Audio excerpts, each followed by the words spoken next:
Hey, Steve Mignani here doing the junkyard crawl at Bernardston Auto Wrecking with a 1964 GMC. Now here's the thing about this truck. This is something called the Toro-Flow diesel. Don't confuse it with a Detroit diesel. More on that in a second. It's special. But before we get to it, take a look at the frame. We call this a straight truck, which is to say that it has a frame upon which you could put any number of different beds, a flatbed, a box, refrigerator truck, maybe a tow truck, although generally speaking, those are a shorter wheelbase than this one here. You get to a place where you can kind of see a lot of span between the fuel tank and the axle. It's a pretty long wheelbase. There were longer ones, but with that said, it's fairly long. Probably had a box on it at some point in time. Now the rear axle on this is pretty cool. It's a 2-speed, and GMC did make their own axles. It's kind of an unusual piece. This is the vacuum motor, so to speak, that turns it from 1 to 2 speeds inside of here. But something unusual, it does have a dropout center, and usually when you have that, the axle housing is one-piece unit. Well, not here. This has a bolt-on inspection cover at the back. So you take the inspection cover off and the dropout center, and it's a big hollow opening.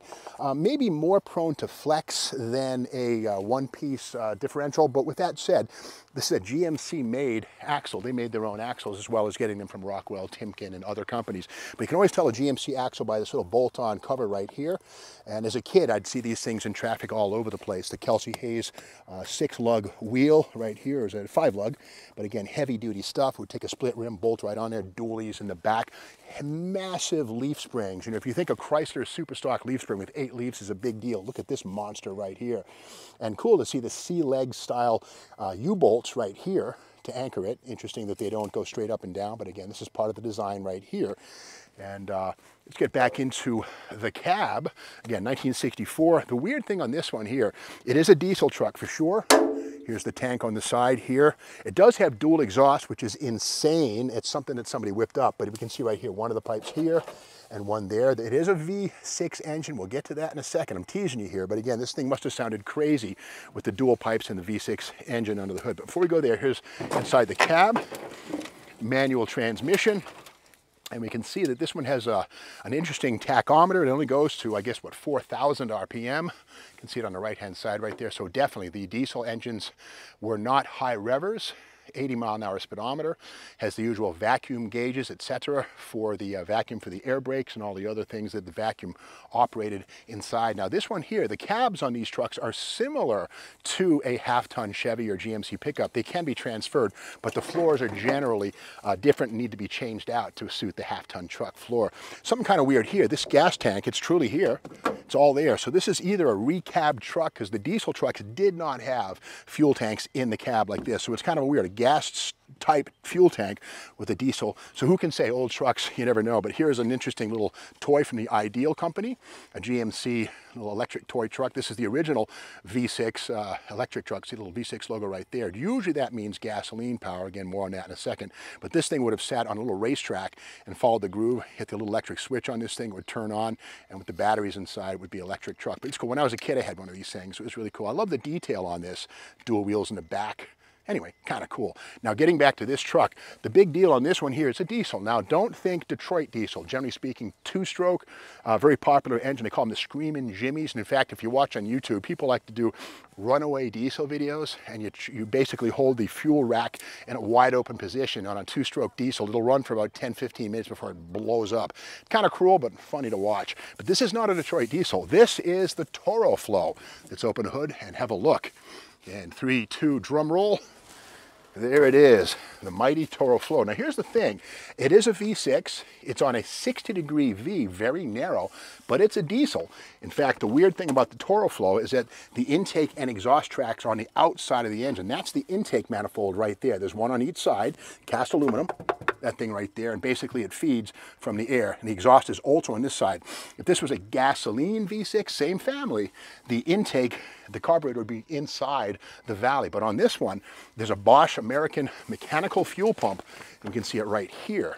And that's it right there. That's the diesel fuel pump right there.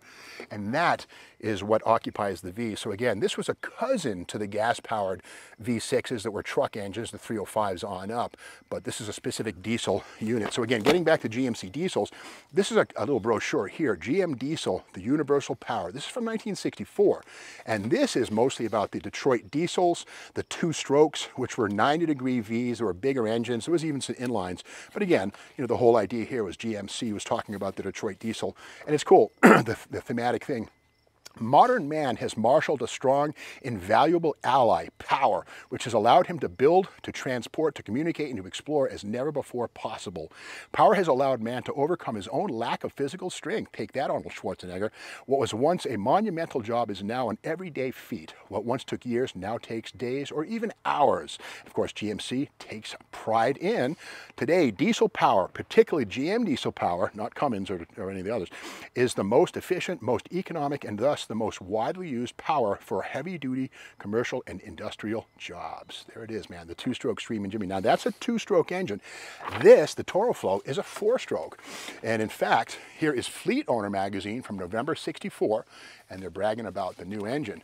You can see right here, work power does the job. Now, that's a cab over right there, but you can see here that the big power lineup includes the Toro-Flow, Torque-Flow and Toro-Flow. Those two terms are used interchangeably. Same engine, but again, that's the. They also had a 409. Yep, there's a 409. Not just for the Impalas and the Biscaynes. Take that one, Beach Boys. But you can see on the right-hand side the axles, that 23,000-pound rear axle. There it is, right there. That's an Eaton, but there are also some GMC-built axles, like we saw on this one here. Now, also in the back of this, here's an ad. There it is right here. This is for the Toro-Flow. And again, the difference between fuel consumption like this and this on the left, empty like that gas engine, and halfway on the diesel is the GMC Toro-Flow diesel. Not Torque-Flow, but again, both of those terms, Toro and Torque, were used interchangeable by GMC. Who knows why? But here it is here. Ohio trucker Howard Kelly testifies, our GMC Toro-Flows fuel consumption is roughly half as our gas truck. So again, the 1964 was the first year for the Toro-Flow. And here we have it here again. The intake manifolds are right here on the outsides of the engine, and so are the exhaust manifolds. By contrast, the cousin to this thing was the GMC inline or V6. We see them right here. Now these are massive things, 351, 401, and 478 inches, but these are gas engines. And again, they have carburetors in the V, but otherwise very similar. Bore spacings, I would dare say that the assembly, the machining lines, etc., were probably standardized and commonized. There's even a V8 version of that V6 gas motor. But getting back to this diesel, what we can see on this one, this is either a 351 or a 478. The Bosch American mechanical fuel pump was the weak knee. These were notoriously troublesome. Now this one is intact, and again, it's very much heavy duty. We see the dual belts here for the drives, for the alternator. This probably would have had a generator back in '64, maybe an alternator. This is an aftermarket replacement. With that said, it's an interesting look at General Motors' other diesel. Now, these were not made by Detroit Diesel. These were made by GMC, so don't call it a Detroit Diesel and don't call it a two-stroke. This is a four-stroke, which is to say intake, exhaust, power, compression, etc. The four-cycle, the Otto cycle, unlike the Detroit diesels, which were two-strokers. So I can only imagine the sound of this four-stroke diesel with those two pipes under the cab roaring down the road. Now this one here, it's possible it's been a cab swap or maybe an engine swap, I don't know, because again, that gasoline style tank behind the seat is a little weird. So old trucks, lots of stuff happens to them over their lives. But again, we can see the GMC has four headlights, whereas a Chevrolet truck of this period would have had single lights, otherwise largely the same stampings and sheet metal. And this truck here would be a 5-ton or less capacity vehicle. The reason being, the Toro-Flow is a tough engine, but for serious 5-ton and above, you had to step up to the Detroit diesel. So these Toro-Flows were sold to owners of trucks that wanted the fuel economy of a diesel, but not the price of a heavy-duty two-stroke Detroit diesel. So the Toro-Flow was around '64 into the mid-'70s. It had its place, but again, don't always assume that a GMC truck with a diesel is a two-stroke. It's not always the case. Case in point is the Toro-Flow V6. So if you like this video, be sure to subscribe to the Steve Maggs YouTube channel, share this video with your friends, give us a thumbs up, and by all means hit the bell so you know when the next video hits, which is tomorrow morning.